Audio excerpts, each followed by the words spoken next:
Good evening, सत श्री अकाल, आदाब सबको।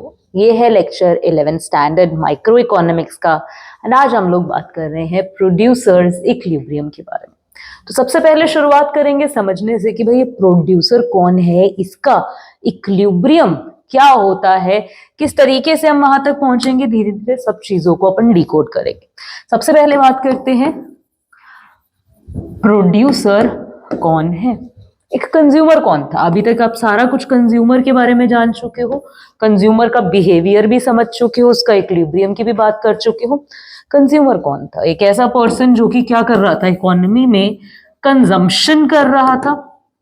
उसी तरीके से एक प्रोड्यूसर कौन होगा, जो इकोनॉमी के अंदर प्रोडक्शन करेगा। कोई भी प्रोडक्शन हो, चाहे वो गुड्स की प्रोडक्शन हो या फिर सर्विसेज की प्रोडक्शन हो। जब भी एक इकोनॉमिक एजेंट इकोनॉमी में वैल्यू ऐड करता है, क्या बोल रही हूं मैं कि हमारा एक इकोनॉमिक एजेंट इकोनॉमी के अंदर वैल्यू एडिशन कर रहा है, तो उसे हमने क्या नाम दिया? प्रोड्यूसर नाम दिया। नाउ अगेन कंज्यूमर पे अगर बात करें, हमने समझा कि एक कंज्यूमर अपने इक्विलिब्रियम पर पहुंचता है जब वो अपने मैक्सिमम सेटिस्फैक्शन को गेन करता है। यानी कि कंज्यूमर कंज्यूम कर रहा है, जब उसको लगेगा कि बस इससे ज्यादा सेटिस्फैक्शन इस चीज से नहीं मिलेगी, वो वहां रुक जाएगा। हाँ है ना। यानी कंज्यूमर का मुद्दा होगा मैक्सिमम सेटिस्फैक्शन गेन करना। हाँ है ना। उसी तरीके से एक प्रोड्यूसर का मुद्दा क्या होगा? प्रोड्यूसर भी मैक्सिमाइज करना चाहेगा अपने सेटिस्फैक्शन को। लेकिन दिमाग लगाओ कि प्रोड्यूसर को सेटिस्फैक्शन मिलेगा किस चीज से? प्रोड्यूसर कंज्यूम तो कर नहीं रहा। हम क्या बोलेंगे कि प्रोडक्शन कर करके उसको सेटिस्फैक्शन मिल रहा है, कि सामान बनाते जाओ, ये करके प्रोड्यूसर को सेटिस्फैक्शन मिल रहा है। प्रोड्यूसर किस चीज से खुश होगा? जब उसको अपना जो भी वो इनपुट्स लगा रहा है, उससे जो भी आउटपुट जनरेट कर रहा है, प्रोड्यूस कर रहा है, उसे बेचकर जब वो क्या करेगा, कुछ ना कुछ रेवेन्यू जनरेट करेगा। उस रेवेन्यू से जब वो कुछ प्रॉफिट घर लेकर जाएगा ना, तब एक प्रोड्यूसर खुश होगा। यानी प्रोड्यूसर प्रोडक्शन कर ही क्यों रहा है? इनपुट्स यूज करने के लिए, आउटपुट जनरेट करने के लिए नहीं, बाजार से पैसा इकट्ठा करने के लिए नहीं। एक प्रोड्यूसर प्रोडक्शन कर रहा है ताकि वो कुछ ना कुछ प्रॉफिट अपने घर पे लेके जा सके। हाँ है ना। तो प्रोड्यूसर गेन करना चाहता है प्रॉफिट को, जैसे कंज्यूमर सेटिस्फैक्शन गेन करना चाहता था, एक प्रोड्यूसर प्रॉफिट गेन करना चाहता है। तो जो भी मैक्सिमम प्रॉफिट का पॉइंट होगा, वो हमारे प्रोड्यूसर के लिए क्या होगा? उसका इक्विलिब्रियम होगा। हाँ है ना। अच्छा, बिफोर गेटिंग कि फिर वो प्रॉफिट मैक्सिमम पॉइंट ढूंढेंगे कैसे, थोड़ा समझने की कोशिश करते हैं कि प्रॉफिट होता क्या है। देखो, एक प्रोड्यूसर क्या करता है, बहुत सारे इनपुट्स यूज करता है, उन इनपुट्स को यूज करके कुछ ना कुछ आउटपुट बनाता है। हाँ है ना। अब इन आउटपुट्स को क्या करेगा? देखो ध्यान से समझने की कोशिश। आउटपुट को मार्केट में बेचेगा, उससे क्या आएगा? कुछ ना कुछ रेवेन्यू आएगा, कुछ ना कुछ रेवेन्यू आएगा, उससे क्या करेगा? सारे खर्चे पे करेगा। क्या मतलब है समझो।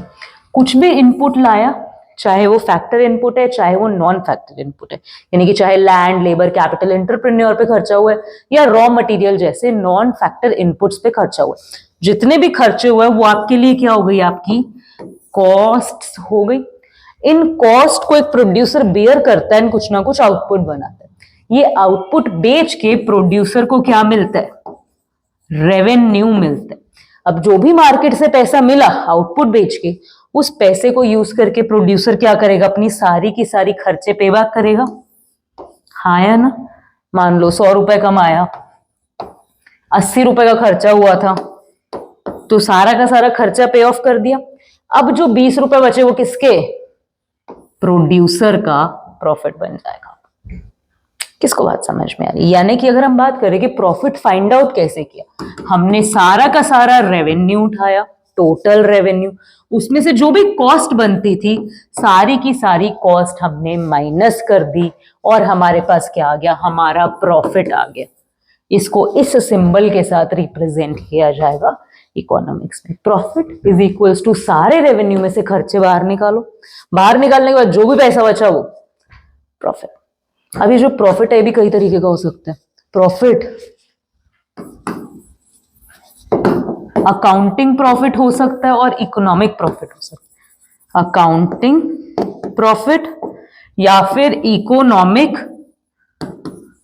प्रॉफिट। क्या मतलब? अलग अलग प्रॉफिट आएंगे बिजनेस के, बिल्कुल अलग अलग आएंगे। देखो कैसे, यहां पर अकाउंटिंग प्रॉफिट की जब भी हम बात कर रहे हैं, हम क्या करेंगे, जितना भी रेवेन्यू है उसमें से माइनस कर देंगे जितनी भी कॉस्ट है और हमें हमारा प्रॉफिट मिल जाएगा। यहां पर इकोनॉमिक प्रॉफिट में क्या करेंगे, जितनी भी हमारी कॉस्ट टोटल रेवेन्यू है उसमें से कॉस्ट माइनस कर देंगे, बाहर निकाल देंगे, जो भी हाथ में बच गया वो प्रॉफिट। कहोगे सेम ही तो बात लिखी है, अलग क्या है इसमें, फर्क क्या है? यहाँ पे बहुत ध्यान से समझेंगे। यहां पर जब आप अकाउंटिंग प्रॉफिट निकाल रहे हो तब आप सिर्फ वही कॉस्ट माइनस कर सकते हो जो आपकी बुक्स में लिखी। क्या मतलब है? यानी कि यहां पर सिर्फ एक्सप्लिसिट कॉस्ट को ही इंक्लूड किया गया। पढ़कर आए हो कॉस्ट चैप्टर में, एक्सप्लिसिट कॉस्ट क्या होती है? ऐसी कॉस्ट जो हम मार्केट से जो भी फैक्टर्स इकट्ठा किए उनको पे करने के लिए, लेबर लेकर आए हो उनको पेमेंट करोगे, टोटल कॉस्ट में इंक्लूड हो जाएगा। बिजली यूज कर रहे हो, बिल भरोगे, टोटल कॉस्ट में इंक्लूड हो जाएगा। लेकिन मान लो कि ये बिल्डिंग मेरी ही है तो इसका रेंट मुझे खुद को तो देना पड़ेगा नहीं, लेकिन इस बिल्डिंग को यूज तो किया जा रहा है ना बिजनेस के अंदर, यानी कि बिजनेस के अंदर इनपुट आ रहा है, पर क्योंकि ओनर ने सप्लाई कर दिया तो उसका खर्चा नहीं पड़ रहा। अकाउंटिंग में उस खर्चे को रिकॉर्ड नहीं किया जाएगा, जो पे नहीं किया, जो पे करना नहीं उसको रिकॉर्ड नहीं करेंगे। लेकिन इकोनॉमिक्स क्या बोलेगी, क्योंकि बिजनेस में इनपुट आया है, चाहे कहीं से भी आए, चाहे उसका पैसा नहीं जाएगा, लेकिन उसकी कॉस्ट को इंक्लूड करो। तो यहां पर जो हम कॉस्ट माइनस कर रहे हैं वो इम्प्लिसिट होगी, प्लस एक्सप्लिसिट तो माइनस करनी करती, एक्सप्लिसिट तो जो पे किया वो तो करना ही करना है माइनस, लेकिन साथ में इम्प्लिसिट भी माइनस होगी। ऐसा कॉस्ट उन आउटपुट का, उन इनपुट्स का जो ओनर खुद बिजनेस में क्या कर देता है, सप्लाई कर देता है। किसको इतनी बात समझ में आ गई? हाँ है ना। ये हमारे पास क्या आएगा, इकोनॉमिक प्रॉफिट आएगा। यहां पर हमारे पास क्या आएगा, अकाउंटिंग प्रॉफिट। इतनी बात हमें समझ में आ रही। प्रॉफिट और किस तरीके का हो सकता है? प्रॉफिट या तो क्या होगा, ग्रॉस होगा, या फिर क्या होगा, नेट होगा। बहुत ध्यान से समझेंगे इस बात को। ग्रॉस क्या होगा, जब जितना भी हमारा क्या कर रहे हैं, टोटल रेवेन्यू आ रहा है उसमें से हम सिर्फ अपने वेरिएबल खर्चे बाहर निकालेंगे। हम बोलेंगे कि यार देखो, फिक्स्ड खर्चे जो मैंने किए हैं वो सारे खर्चे इस साल के तो है नहीं। अगर मैं 10 एसी लेकर आई हूं तो ये मैंने 10 सालों के लिए खर्चा किया, एक ही साल के लिए तो खर्चा किया नहीं। हाँ या ना।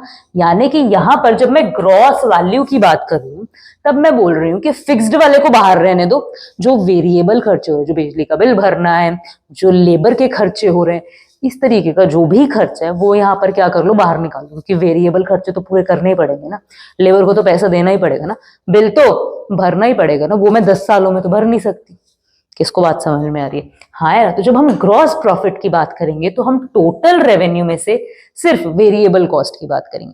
लेकिन नेट वैल्यू क्या होती है कि बिल्कुल रिजल्टेंट अमाउंट, कि आज हाथ में कितना है, सारी जितनी भी डिडक्शंस पॉसिबल है, जब आप वो सारी डिडक्शंस कर देते हो उसके बाद जो हाथ में पैसा बचता है उसे हम बोलते हैं नेट प्रॉफिट या कोई भी नेट अमाउंट। तो यहां पर हम प्रॉफिट की बात करें तो टोटल रेवेन्यू में से जितनी भी टोटल कॉस्ट बनती है, यानी कि total fixed cost and total variable cost, दोनों मिला के जो हमारा टोटल कॉस्ट है, जब आप उसको रेवेन्यू में से माइनस कर देते हो फिर आपके पास जो अमाउंट आता है उसको आप बोलते हो नेट प्रॉफिट। दोनों में फर्क समझ में आ गया? यहां पर अभी और डिडक्शंस पॉसिबल हैं ग्रॉस वाली, लेकिन यहां पर किसी भी प्रकार की और डिडक्शन पॉसिबल नहीं है। सारी की सारी कॉस्ट हमने क्या कर दी, बाहर निकाल दी। किसको बात समझ में आ रही है? यानी कि हमने क्या क्या पढ़ लिया, हमने कॉन्सेप्ट समझा, इकोनॉमिक और अकाउंटिंग प्रॉफिट समझा, ग्रॉस और नेट प्रॉफिट समझा। अब हम बात करेंगे अब नॉर्मल और सब नॉर्मल प्रॉफिट की। क्या बातचीत हो रही है? क्या है हमारे पास? अब नॉर्मल एंड सब नॉर्मल। क्या बात है। अब नॉर्मल मतलब यूनिक, ठीक है, ज्यादा। नॉर्मल मतलब ओके ओके। सब नॉर्मल मतलब नॉर्मल से बिलो। इसी तरीके से डिफाइन कर लेंगे जब हम लोग क्या करेंगे, प्रॉफिट कैसे फाइंड आउट करते हैं। Total revenue minus total cost, total revenue minus total cost, total revenue minus total cost. होगा क्या, जब आप अबनॉर्मल प्रॉफिट्स की बात कर रहे हो तब आप कह रहे हो कि जो आपका टोटल रेवेन्यू है वो तो ज्यादा है और टोटल कॉस्ट क्या कम है, यानी कि कॉस्ट कम पड़ रहा है, रेवेन्यू ज्यादा रहने की घर पे प्रॉफिट जाएगा। नॉर्मल में क्या होगा, जितना रेवेन्यू आएगा उतना ही आप क्या करोगे, खर्चा कर दोगे घर पे, कुछ नहीं जाएगा, नो लॉस नो प्रॉफिट। सब नॉर्मल में क्या होगा, उतना रेवेन्यू कमा नहीं रहे हो जितना खर्चा कर दे रहे हो, यानी कि बिजनेस में क्या हो रहे हैं, लॉसेस हो रहे हैं। तो सब नॉर्मल प्रॉफिट को हम लॉसेस बोलेंगे, नॉर्मल प्रॉफिट को हम बोलेंगे no loss no profit. And अब नॉर्मल प्रॉफिट में हम किसकी बात कर रहे हैं कि प्रोड्यूसर अपने घर पे कुछ लेके जा रहा है, उसको प्रॉफिट हो रहा है। समझ में आ गए हमें क्या तीन कंडीशंस हैं। चलो और हमें क्या बोलोगे, कहते अच्छा सब कुछ अगर प्रॉफिट के बारे में, सब तरीकों के बारे में समझ लिया, तो अब बताओ कि प्रोड्यूसर अपने इक्विलिब्रियम तक पहुंचेगा कैसे, किस तरीके से अपने प्रॉफिट को मैक्सिमाइज करेगा। हाँ है ना। तो हम जब बात करेंगे प्रोड्यूसर्स इक्विलिब्रियम की, तो हमारी बुक हमें कुछ कंडीशंस देगी। प्रोड्यूसर्स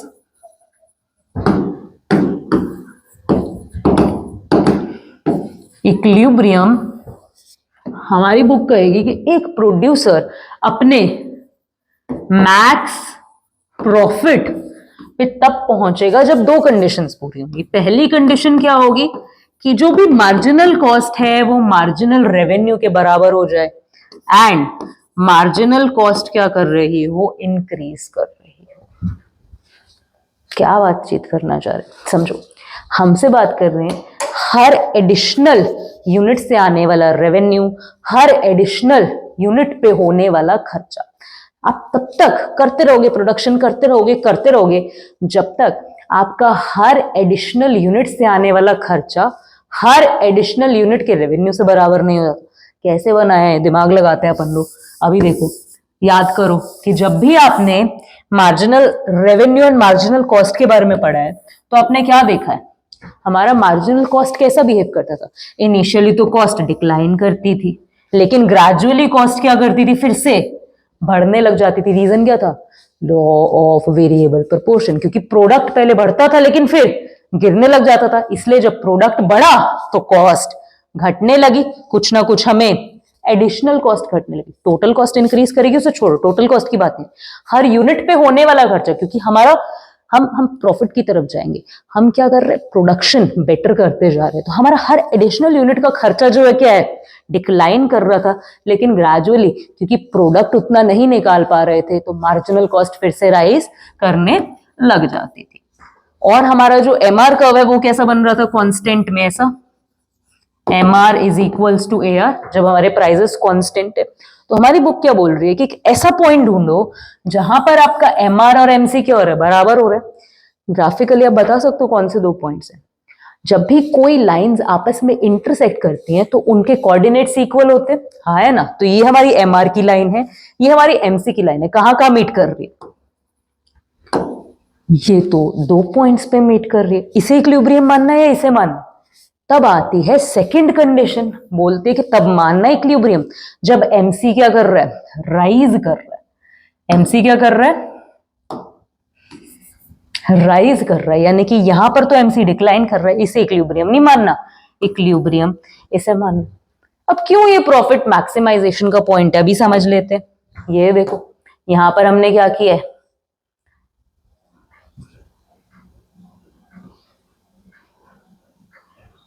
ओके देखो यहां पर हमारे पास क्या है, क्वांटिटीज गिवन है, 1 क्वांटिटी 2 क्वांटिटी 3 4 5 6 7 8, इतनी क्वांटिटीज बन रही हैं। जब ये बिक रही है तो इनके अगेंस्ट इतना इतना इतना रेवेन्यू है, कांस्टेंट मान के चले। नाउ यहां पर हम क्या नोटिस कर रहे हैं कि हमारा जो मार्जिनल रेवेन्यू है वो क्या है, कम है, लेकिन कॉस्ट ज्यादा पड़ रही है। आपको यहीं पे प्रोडक्शन रोक दो, नहीं, यहाँ पर एक प्रोड्यूसर प्रोडक्शन नहीं रोकता इवन दो कॉस्ट ज्यादा पड़ रही है, क्योंकि उसे पता है कि अभी मैंने बिजनेस शुरू किया, मैं ग्रेजुअली प्रॉफिट मेकिंग की तरफ जाऊंगा। तो वो क्या कर रहा है, क्योंकि अभी मैं रिसोर्सेज को ढंग से यूटिलाइज करने लगूंगा ना, फिर उसने रिसोर्स के ढंग से यूज, क्या हुआ, कॉस्ट घट गई, रेवेन्यू के बराबर आ गई। अब रुकने को वो यहीं भी रुक सकता है कि यार नो लॉस नो प्रॉफिट, रुक जाओ यहाँ पे, पर उसको पता है अभी मैं रिसोर्सेज को और अच्छे से यूटिलाइज करूंगा।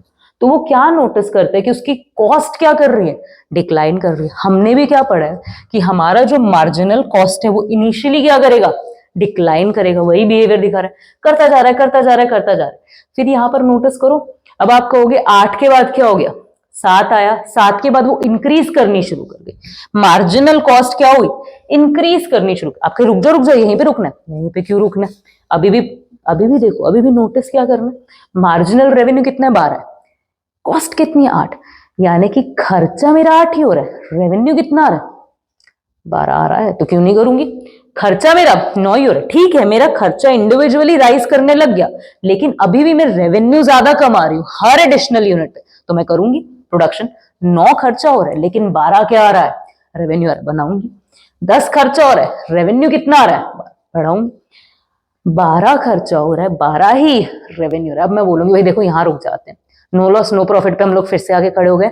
अगर इसके बाद भी बढ़ाऊंगी तो मेरी कॉस्ट तो राइज करती जा रही है, और अगर और कॉस्ट ज्यादा राइज की तो रेवेन्यू तो मेरा कांस्टेंट ही है, यानी कि दिक्कत क्या होगी, मैं खर्चा ज्यादा कर दूंगी और मेरा रेवेन्यू क्या होगा, कंपेरेटिवली कम होगा।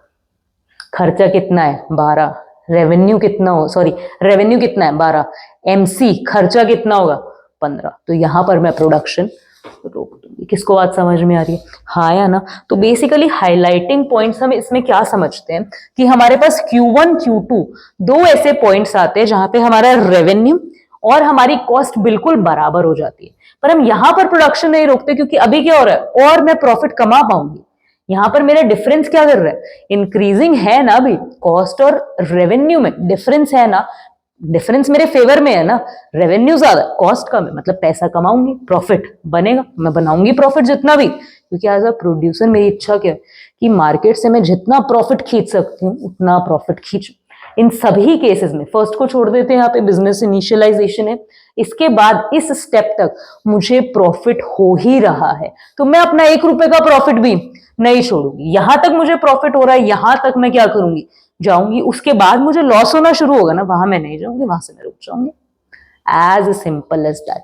तो आपका इक्विलिब्रियम का पॉइंट क्या बन जाएगा, Q2 बन जाएगा, क्योंकि यहां पर आपकी कॉस्ट क्या कर रही है, इंक्रीज कर रही है। यहां पर क्योंकि डिक्लाइनिंग कॉस्ट है अभी, मतलब मेरे पास एज अ प्रोड्यूसर मौका है प्रॉफिट कमाने का, तो मैं वहां पे रुकूंगी नहीं।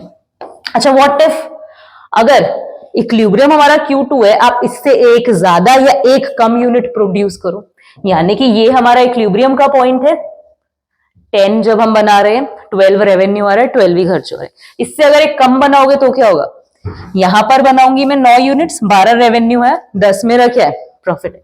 नेक्स्ट स्टेप में मुझे नो लॉस नो प्रॉफिट है, यहां पर एक एडिशनल यूनिट क्रिएशन से जो मेरी जेब में पैसा आना बनता है वो नहीं आएगा। यानी कि मैं एज अ प्रोड्यूसर क्या कर सकती हूँ, अब आप कहोगे कि प्रॉफिट तो कुछ बढ़ नहीं रहा है, प्रॉफिट तो उतना ही है ना, लेकिन यहाँ पर क्या हो रहा है, मेरा प्रोडक्शन वैल्यू एडिशन इंक्रीज कर रहा है एंड मेरी जेब से कुछ जा भी नहीं रहा, तो मेरे लिए क्या है, ये एक बेटर कंडीशन है, मैं यहाँ पर प्रोडक्शन करूंगी। लेकिन अगर बात करें एक ज्यादा यूनिट प्रोड्यूस करने की, 11 बनाने की, तो यहाँ पे मेरा रेवेन्यू 12 है, खर्चा कितना हो रहा है, 15 हो रहा है। यहाँ पर मैं बोलूंगी मेरी जेब से कुछ जा रहा है प्रोडक्शन करने में, मैं प्रोडक्शन करूंगी नहीं। तो जब हम बात करते हैं एक ज्यादा या एक कम की, तो अगर हम एक कम पे रह रहे हैं तो कुछ ना कुछ हम कहेंगे हमारा अनरियलाइज्ड प्रॉफिट है, अनरियलाइज्ड आउटपुट है। एक ज्यादा की बात करेंगे तो हम लॉस मेकिंग सिचुएशन में नहीं जाना चाहते, इसीलिए हम यहाँ पर रुक जाएंगे। ना तो इक्विलिब्रियम से एक ज्यादा क्वांटिटी बनाएंगे, ना ही इक्विलिब्रियम से एक कम क्वांटिटी बनाएंगे। किसको बात समझ में आ गई। तो यानी कि अगर हम बात कर रहे हैं प्रोड्यूसर्स इक्विलिब्रियम की, तो हमारी मेजरली 2 कंडीशंस मीट होनी चाहिए। सबसे पहला MR MC के इक्वल होगा, जितना एडिशनल यूनिट बनाने पे खर्चा आ रहा है वो एडिशनल रेवेन्यू को कवर करना चाहिए, एंड मार्जिनल कॉस्ट उस टाइम राइज कर रही होनी चाहिए। एक और कंडीशन बुक लिख देती है कि जो आपका टोटल रेवेन्यू है वो ज्यादा होना चाहिए टोटल वेरिएबल कॉस्ट से। ये तो एक सिंपल सा हम लॉजिक समझ सकते हैं कि अगर आपकी बिजनेस में जितना भी पैसा आ रहा है वो आपका वेरिएबल कॉस्ट जो आपको पे करना है या फिर जो आपका आउटपुट के साथ वेरी करता है, लेबर का खर्चा, इलेक्ट्रिसिटी बिल का खर्चा, अगर आप अपनी फिक्स कॉस्ट को बाहर छोड़ दो, अगर आप अपनी वेरिएबल कॉस्ट भी पूरी नहीं कर पाओगे ना, फिर आप उस धंधे को नहीं चलाओगे। अगर आपका टोटल रेवेन्यू जितनी भी कमाई आ रही है वो साल भर के खर्चे निकाल दे रही है ना, जो भी वेरिएबल कॉस्ट है जो बदलती है आउटपुट के साथ वो निकाल दे रही है ना, फिर अपने को कोई भी दिक्कत नहीं, अपन चलाएंगे बिजनेस। अगर फिक्स्ड कॉस्ट पड़ी भी हुई है बिजनेस में एक्स्ट्रा, उसको कोई दिक्कत नहीं है, अपने को अपन बिजनेस चलाएंगे। लेकिन अगर वेरिएबल कॉस्ट ही पूरी नहीं हो रही फिर आप बिजनेस बंद कर दो। कहोगे यार बिजली पानी का खर्चा ही नहीं चल रहा, कैसे चलाया जाए बिजनेस? तो आपका जो टोटल रेवेन्यू है वो ज्यादा होना चाहिए आपकी टोटल वेरिएबल कॉस्ट। इतनी बात हमें समझ में आ गई, हाँ है ना? तो कुल मिला के ये था चैप्टर प्रोड्यूसर्स इक्विलिब्रियम का। और आगे हम बात करने वाले हैं कि थ्योरी ऑफ सप्लाई क्या है, किस तरीके से काम करती है। थ्योरी ऑफ सप्लाई के लिए अपने को बहुत हेल्प मिलेगी अगर अपन डिमांड वाली वीडियोस, डिमांड वाला लाइव लेक्चर या जो भी लेक्चर्स अपलोडेड है वो एक बार देख कर आएंगे। तो जस्ट हैव अ लुक या फिर बुक में से give a good read to demand, ताकि डिमांड एंड सप्लाई अपन क्या कर लें, साथ साथ ही कंप्लीट कर लें। मिलते हैं आपसे अगले लेक्चर में, तब तक के लिए have a good day, bye bye guys.